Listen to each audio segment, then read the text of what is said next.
अब एक जगह हम कथा कर रहे थे, उस कथा में हमने कह दिया कि पुरुष अगर जाके बोले कि बम बम तो भगवान समझे ससुर आया। तो एक माता जी ने कहा अगर स्त्री बम बम बोले तो, हमने कहा सास, उसमें क्या दिक्कत है? शिव तो शिव है, ओगड़ी तो ओगड़ी है। चले बाबा भोलेनाथ। सती मैया जलकर भस्म हुई, हिमालय राज के यहाँ गई। हिमालय राज के यहाँ जो सती माता जन्मी वो पार्वती माता के नाम से विख्यात हुई। बोल पार्वती माता की, माँ पार्वती के नाम से विख्यात हो गई। अवस्था देव ऋषि नारद ने कहा, और देव ऋषि नारद के कहने पर धीरे धीरे धीरे धीरे माता पार्वती शंकर भगवान की आराधना में लीन हो गई। समय आया, शंकर भगवान का विवाह माता पार्वती जी के साथ पक्का हो गया। शिव दूल्हा बने, पार्वती बोलो बोलो जम के दुल्हन बने।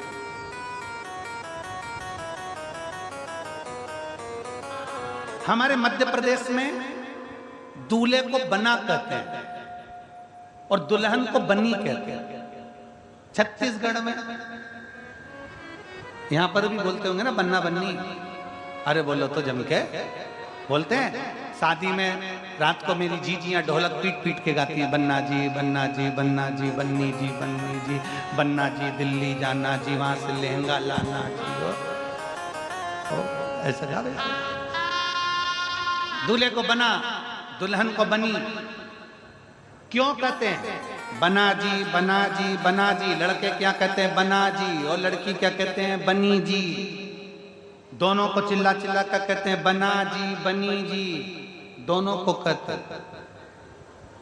दूल्हे को इसलिए कहते हैं कि जैसी भी मिले बना कर चलना जी, इसलिए बना जी। और दुल्हन को कहते हैं बनी जी बनी जी। कितनी भी लड़ाई हो वहीं बनी रहना, झगड़ के मायके मत आना, तो बनी। दूल्हा को कहते बना और दुल्हन को कहते बनी, और दोनों में ही नहीं बनी तो काय का बना। और काम है पिता के घर में अगर कोई कार्य चल रहा है तो फिर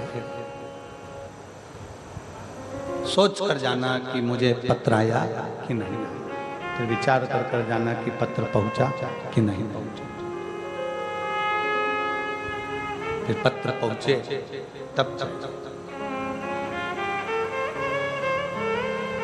पत्र तुम्हारे पास पहुंचे तो पहुंचे।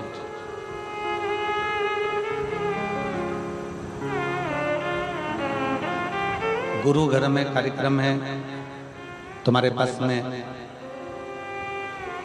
जब कोई कार्यक्रम ना रहे तब जरूर जाओ। पर गुरु के घर में अगर कोई फंक्शन है, कोई कार्यक्रम है, तो बिना पत्र के फिर ना जाए, फिर ना जाए।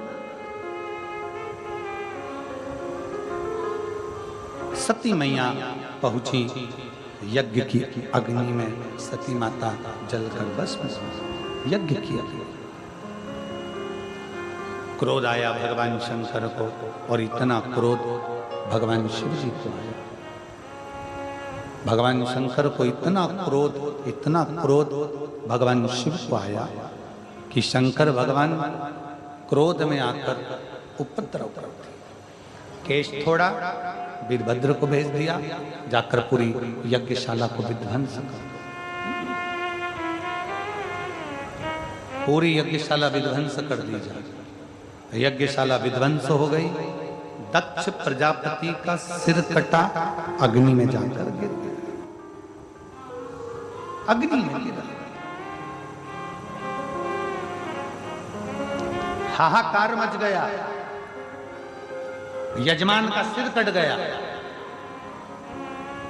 यजमान का सिर कट गया। यज्ञ कौन कराए?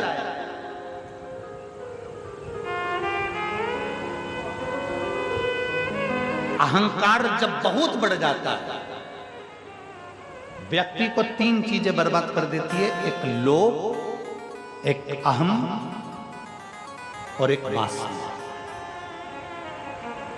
ये तीन चीजें व्यक्ति को बर्बादी की ओर लेकर चली जाती है। जब व्यक्ति के अंदर लोभ जागृत हो जाता है, जब उसके अंदर लोभ जागृत हो जाता है तो वो बर्बाद हो जाता है, तब वो बर्बादी का सिरा पकड़।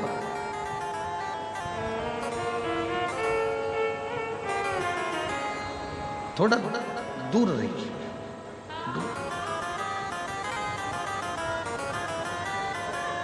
थोड़ा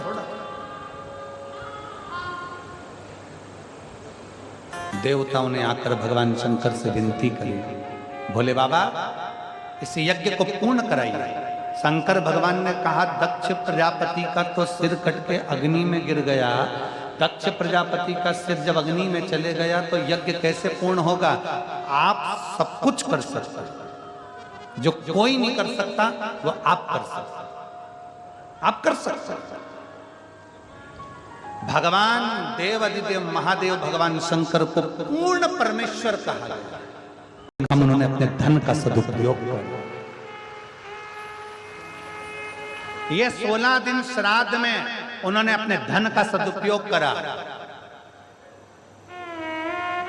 इस वनवासी क्षेत्र में आकर थोड़ा सा अन्न भाग देकर उन्होंने ये आनंद विषय प्राप्त करा। जो पानी के पाउच बांट रहे हैं उनको धन्यवाद देना, जो पानी की बोतल बांट रहे हैं उनको धन्यवाद देना, जो बिस्कुट कुरकुरा बांट रहा है उसको धन्यवाद देना, जो एक अंश मात्र टॉफी भी बांटे तो उसको धन्यवाद देना कि उसने अपनी पूंजी का सदुपयोग करा,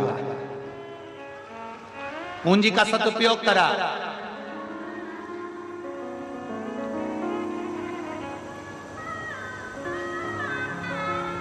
और जितने आस्था चैनल पर कथा सुन रहे हैं, जितने फेसबुक यूट्यूब पर कथा सुन रहे हैं, आपको भी धन्यवाद है कि आपका 1 रुपया अंश मात्र भी इस कथा में जो आ रहा है उसके लिए धन्यवाद है।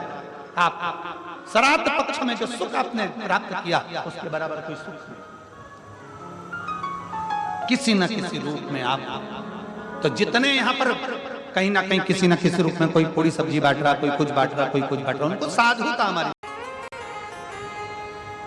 ये सब चलेगा, पर आप स्नेहवश तो रहिए।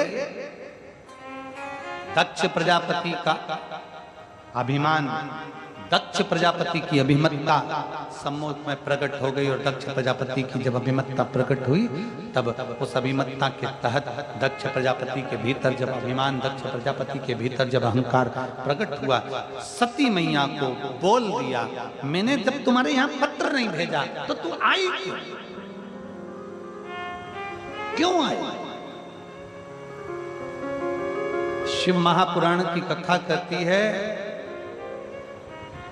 परमात्मा के दरवाजे पर, पिता के दरवाजे पर, गुरु के दरवाजे पर बिन बुलाए भी चले जाओ, कथा सत्संग में बिन बुलाए भी चले जाओ। शिव महापुराण की कथा कहती है, जाओ। पर यदि गुरु के घर में कोई कार्यक्रम है, पिता के घर में कोई कार्यक्रम है, मंदिर देवालय शिवालय के अंतर्गत कोई विशेष फंक्शन है और मालूम पड़े भीड़ की अवस्था बहुत है, तो प्रयास करो कि भाई कोई आमंत्रित करे तो मैं पहुंच। घर में, पिता के घर में जाने की मना नहीं है, पिता के घर में खूब जाओ, पर कोई फंक्शन है, तुम्हारे ऊपर के स्पीकर नहीं चल रहे हैं क्या? कथा को सफल बनाने का अथक प्रयास कर रहा है, अथक प्रयास कर रहा है।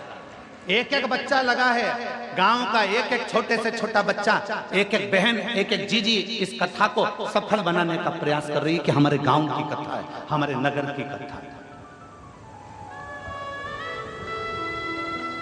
एक एक क्षेत्र का व्यक्ति, पूरी धमतरी जिले का व्यक्ति इस कथा को सफल बनाने में लगा हुआ है। जो इस कथा से नहीं भी जुड़े थे वो भी अब खड़े होकर इस कथा को सफल बनाने का प्रयास कर रहे हैं कि कैसे भी यह कथा किसी भी रूप में सफल हो जाए। सफल मनी, पैसा मन में मत आने दो। अगर ये मनी, ये पैसा तुम्हारे मन में आ गया तो ये देते हैं, हमारा जीवन संवार देते हैं। उसको काल अधिपति महाकाल कहते हैं, जो कालों को भी साध कर चलता है। उसको काल अधिपति महाकाल कहते हैं। वो अवंती का नरेश है, वो उज्जैन का नरेश है, वो उज्जैन का राजा है, वो अवंतिका का राजा है। उसको 3 काल का अधिपति महाकाल कहते हैं, क्योंकि भूत भविष्य और वर्तमान मेरे काल अधिपति महाकाल के हाथ में है। जो जान गया काल अधिपति को, वो जान गया। कहीं जाओ मत पृथ्वी को खोद कर देखोगे ना, कोई मूर्ति मिले ना मिले, पर पृथ्वी को खोदने पर पूरी पृथ्वी को खोदोगे तो शंकर का शिवलिंग जरूर मिलेगा। प्रदेश में प्रारंभ हो जाएगा। कथाओं का क्रम चालू है, ये मान कर जाइए। कथा के पंडाल में जब बैठो, कथा के पंडाल में जब जाओ, भले थोड़ा परिश्रम लगेगा, धूप लगेगी, परेशानी हो सकती है, पैदल चलना जा सकता है, गाड़ी से जा सकते हो, गाड़ी भी ट्रैफिक में रहेगी, पर ये विश्वास मानकर जाना कि मैं पंडाल में बैठकर कथा सुनूंगी, मेरा महाकाल मेरे घर में आकर विराजमान होगा और मेरा दुख जरूर काटेगा। लोग हंसे, हंसने दो, अपशब्द कहें, कहने दो। जिस पर दुनिया हंसती है, जिस पर दुनिया ताना कसती है, एक दिन वही भारत की भूमि पर राज कर कर बताता है। जिस पर दुनिया हंसती है, ताना कसती है, वही संसार में ऊंचा बढ़ता चलेगा, वही आगे बढ़ता है। ताना दे, देन दो, गाली दे, देन दो, अपशब्द कहने दो, अपशब्द बोल।